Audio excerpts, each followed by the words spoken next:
back again to Touch on It show, a show whereby we discuss about very important things about life, where we try to educate you as much as we can, whereby we give you ideas of what we see life as. And it's always good to ask questions, to try and research more on yourself and see if what you're sharing from our side is actually what it is. Because we live different life, we have different visions, and the way we see things cannot be the same. So here on Touch on It show, we try to just touch on it, sometimes try to go a little bit deeper, but you always have that chance to research more. If at all you're lacking in the topic that we're discussing, maybe you're having a problem in your relationship, a problem in your financing, a problem with understanding a certain culture, you can always ask questions, you can always go deeper, Here we just touch the basics, and today, as always, I'm back with quite an interesting video. Like, all of them are always interesting, right? So today, I want to talk about things that a lady should change after she gets married or when she is in the process of getting married. I know most of you will ask, why is she talking about things that a lady should stop doing when she's doing, like when she wants to get married and yet she's not married yet? No, these are just like basic things about life, things that are logic, like it's just there, you can see. Because we live in a society whereby you get to learn things even before you experience them, you understand? Like, if it's about marriage, you may not be married, but you can have a lot of experience in marriage because you learn it from people. You've seen real life events that happened, Maybe you're not in a relationship, but you can have a lot of idea about relationship. It's the same. So today, I'm going to talk about things that a lady should not do after marriage. One thing, I'll start with company, okay? I know this one will sound weird, and I know most of us are having this mentality of, why should I change my company, like the group of people that I hang out with when I get married, okay? I know it really doesn't make sense, but it depends. Like I said before, all of us have different life experiences, and maybe what I experience is not the same as you. So this applies to, for example, you're used to hanging out with a group of girls who you're traveling with all the time. Maybe you go out of the country, like, the travel buddies, the party buddies, all of those things that you used to do together with those girls. The reason why I'm saying you need to change your company, not like you need to disregard them totally, like, no, now I'm not going to talk to you. No, you can still keep the communication, the support, but you have to eventually stop hanging out with them that much. Reason being, now you're going to get married, you have to focus on your husband and on building a family, because you cannot focus on two. You cannot get married and you still want to leave your husband and just go travel for 2 weeks, 1 month, You're married, you want to go clubbing and leave your husband with your group of girls, So before you get married, you should change the company. Otherwise, you can still keep the same company of friends, but now you have to change what you're doing. And are they willing to change from what you used to do together to what you want to introduce? No, I don't think so. I don't think, if I'm not married and I have a married friend, they want me to change my lifestyle of maybe going out, traveling, I don't think I will change that for them. So you have to accept change, because change is really hard sometimes, but it's worth it. So you have to change your company and start finding people who fit in your circle, like people who have now kids, because you will get that phase of wanting to have a kid. You want somebody who will educate you on how to be a mom at first. Is it hard? What are the challenges?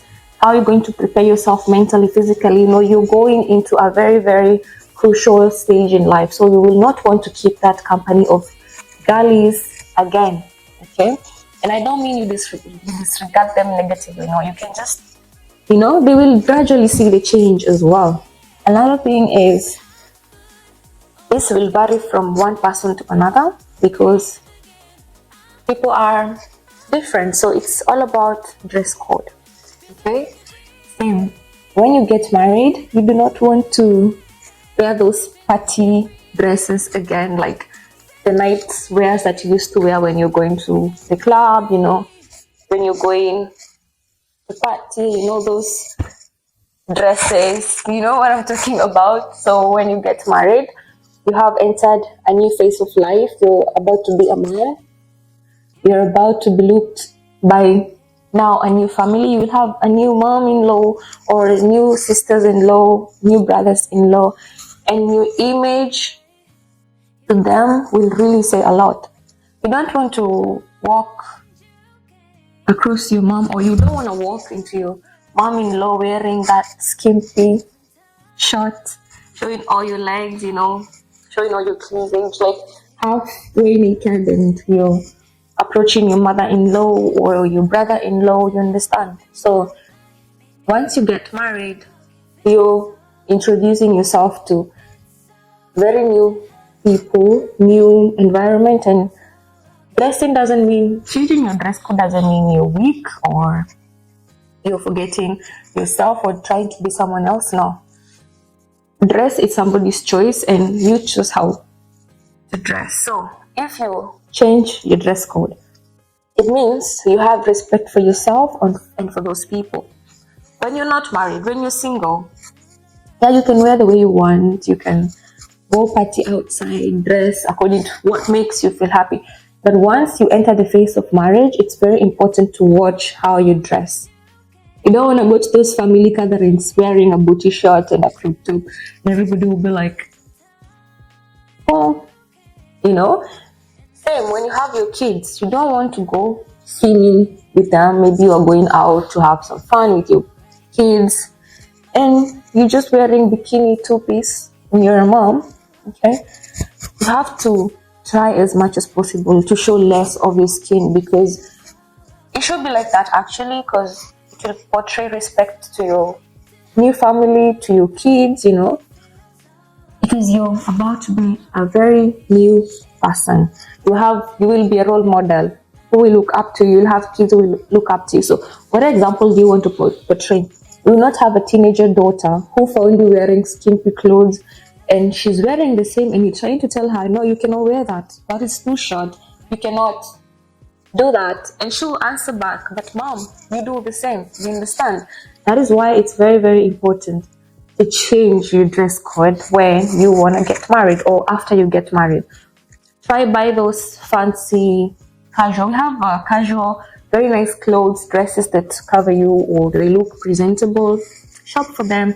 Change your wardrobe, Still look good. It doesn't mean like you have to change your dress code now you will not look good anymore. No. Just look good the same, be smart, be casual, take care of yourself, but make sure you dress respectfully. Okay. Another thing you have to change when you get married is your one-sided mentality. Like when you're single, you're just thinking about yourself. Okay.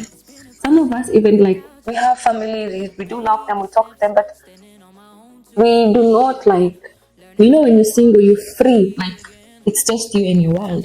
Nobody can tell you nothing. Nobody can tell you anything. Like your mom brought you up. She knows you from A to Z. So she already knows you inside out. So she doesn't keep on following up with your life, checking what you're doing. So you're already used to being you alone in your own world. So now here you are going to meet new family, like I keep insisting, and they will want to change you a little bit. It depends with what they're gonna tell you to do. Okay, but since you're entering into their family, they may have some standards that they follow. They may have some rules that you need to follow.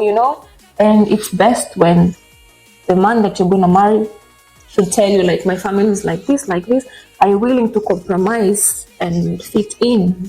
So if you said yes to him, so when you go to that family, you have to compromise, because People have house rules, people have family rules. Maybe they do gatherings every month once, maybe they do dinners every Friday night, and now you're part of that family. You do not want to tell them, no, I cannot come, I'm busy, I'm doing this. No, you're now part of that family, and you need to strictly follow whatever they are doing. Like, I don't mean now disregard your life and now be like a puppet. No, you live your life but respect the basics, So you have to stop being a one-rounded person and now be a family-oriented person. It sounds nice, So another thing that you need to embrace when you get married is you just have to be self, we usually say we practice self-love, like it's all about me. Like I wake up in the morning, it's all about me, what I will eat, what I will wear. Like if I feel tired, I don't want to do anything. Nobody else will get affected. It's just me. But now when you get married, you have a person looking up to you. Like you have to wake up, prepare breakfast for them, maybe they're going to work, you have to do their laundry, iron their clothes, cook for them. Maybe you also have a job that you're doing, you have to wake up very early, you have to leave, to change from that lazy wannabe girl to a wife, it's a very big responsibility. You have to wake up early, prepare your husband, prepare yourself to work, cook breakfast, be responsible, be on time. Maybe kids will come in eventually. Now you have to take care of 4 people. Maybe they will be helping you here and there, but it's not guaranteed, You have to wake up in the morning early, prepare your children to school, prepare your husband to go to work, then prepare yourself to go to work. It's you against the world. So you have to really stop being that selfish wannabe girl and be open to being active, being proactive. That's why you understand why you needed to change your company, because you have a whole household looking up to you. Like, mom is gonna cook dinner for us, and you're out with your girls in the club, cheering to the new life, to more parties. No, when you get married, you really need to change a lot. That's why do not get married when you're not ready, and that's why you feel like. In a video that I did before, you were saying that age is not a factor when it comes to marriage. It's not a factor to look at when it comes to marriage, because you can be 22 years old and you want to get married and you're ready, really ready. And you can be 30 and you want to get married but you're not ready. Because if you want to sustain a marriage, you really have to sacrifice a lot. You really need to let go of a lot of things in life, and it's not easy. Okay, marriage is not all about that love, the love that you experience in a relationship. Relationships are very easy. Anyone can handle a relationship. Even a 15-year-old teenager can handle a relationship. Can she handle marriage? No, because marriage comes with a lot of responsibilities. That's why before you really sit down and decide, like, I'm gonna get married, am I ready for this? Am I ready for that? You don't want to get married and 1 year down the line you're like, no, I cannot do this. This is not what I wanted. Or you get married and you have your first baby and you're like, no, I didn't figure this out, I didn't think it's gonna be this hard. Nobody told me, So before you get married, sit down, analyze yourself. What can I do? To what maximum? What are my weaknesses? What do I need to change? Am I really accommodating?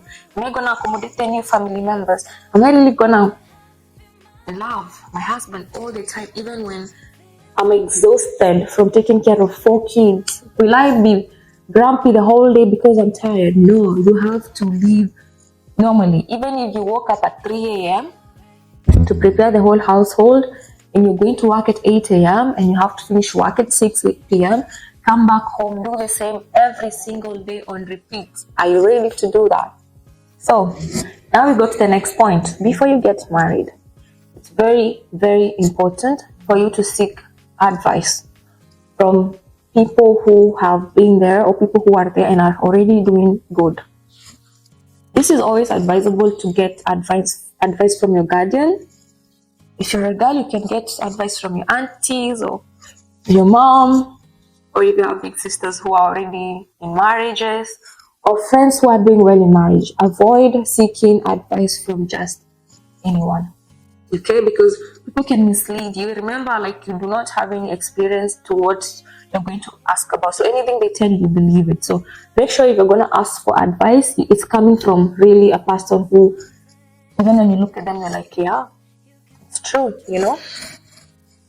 So sit down, you and your husband, get advice, get those, problems that happen, how to solve them, Make sure, like, when you're stepping into that, when you're walking down that aisle, when you're going to get that ring on, when you're going to that honeymoon, you're mentally ready, and you will know, like, why they usually put honeymoon after the marriage, after the wedding. Like, after the wedding night, you have to go for, it depends with people. Some go for 1 month vacation, they call it honeymoon. Some can do it 1 week. It depends with the time frame and your schedules and everything. Okay, given that they're giving you a honeymoon immediately after your wedding night, this is a sign to tell you that they're giving you a last chance to enjoy that relationship, because you're about to go down a rough patch. I know, because they tell you, take 1 month, take 2 weeks, how many do you want? Go alone in a place whereby there is no work, it's just you two in that house. They call it the honeymoon phase. You have to get enough of each other because you're about to get into serious business. So you enjoy the honeymoon and all that, you come back home. In honeymoon, most people, like, you're a bride. They treat you like a queen. You will not have to cook, you will not have to do anything. They do everything for you. As from where I come from, in my culture, after you get married, for some time, you will not cook, you will not do laundry. It's just you in the house. You're not going out. You're a new bride. You have to stay in, be taken care of. They will cook for you, everything. You're the queen for a month or less than a month. And when you finish that honeymoon, now you come to the kitchen, cook for your husband, do your laundry, do this, do that, If you had put those nails, that makeup, put it down, you become a wife. But I'm not trying to, to say that marriage is that ugly. No. No. Marriage is very beautiful. I don't know. I have no experience, but I feel like it's a beautiful thing. And as they say, it's not a bed of roses. It can be a bed of roses if you make it to be a bed of roses. So when you get married, you and your partner can really work together and make sure, like, things are being done correctly and on time. You're supporting each other mentally, emotionally, physically, and you can still maintain your social life, your career. You don't have to stop your career because you got married. No. Remember, I told you things that you need to stop when you're getting married, and things that you do not have to stop will be your career, your social life. Like, if you have a schedule, like on Mondays, you always go to a place to have maybe a coffee, or you go for a walk, or you do this, or you have a passion that you're following. If you have a YouTube channel that you have to shoot, marriage should not make you stop chasing your dreams. Remember, those are dreams that you built when you are single alone. Don't let marriage change that. You only have to be extra hardworking, because now you need to focus on yourself and you need to focus on building a family. So, ladies, put the important notes down. And if you have anything to add, things that you should stop, the list is there. Something else I think that you can stop when you're getting married. If you're a heavy alcohol drinker, I mean that girl who goes to the club, short on short on short on short, I believe you can stop, because you're going to become a mom soon and you need to take care of your health. So at this point, you need to try eat healthy, maybe adopt a healthy lifestyle, maybe try to go to the gym, try to eat healthy. Don't include alcohol in your everyday meal.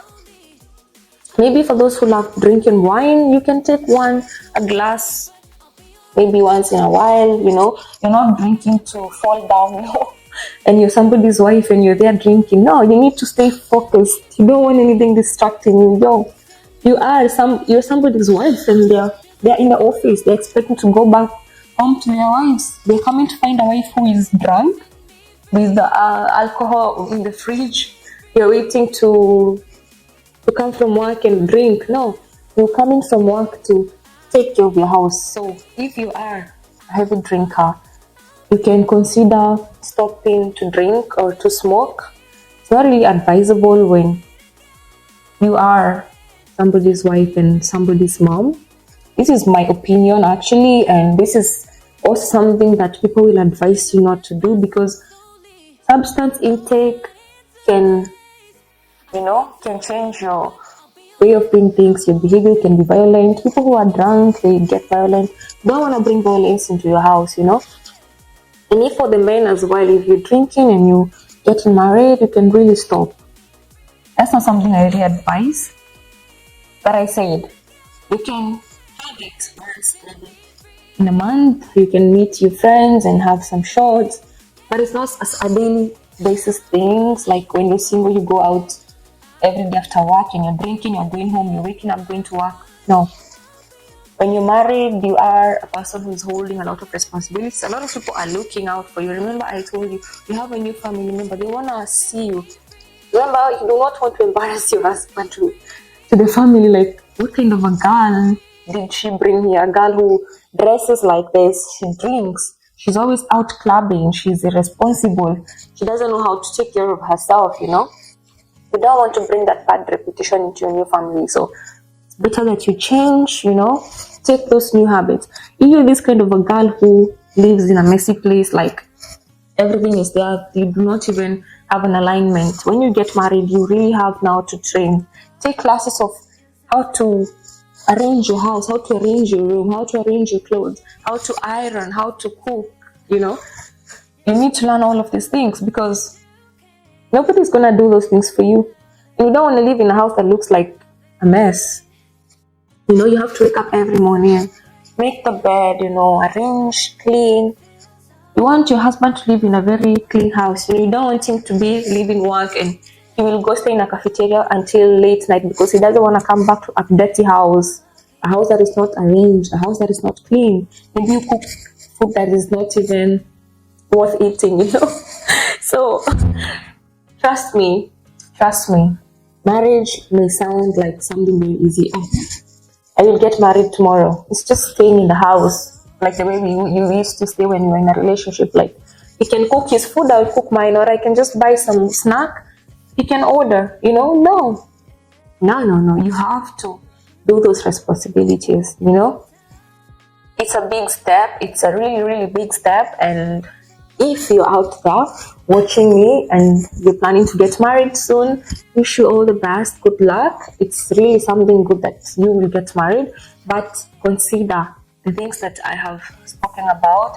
Are you ready to drop some things and take your responsibilities? Okay? And if you're there and you haven't gotten married yet but planning to, I wish you all the best. I wish you best of luck. Thank you guys for watching. That's all I have for today. Sit down and analyze yourself before you get married, and trust me, life will be more easier. Thank you for staying tuned. Thank you for coming back all the time to support me. If you have any concern, questions, or have a suggestion for my next topic, you can comment down below in the comment section. Like, share, invite more people to subscribe. Let's grow Touch on It podcast, Let's make it more fun, more lively, so that we can be able to give you more content every now and then. Thank you. Until next time. Bye.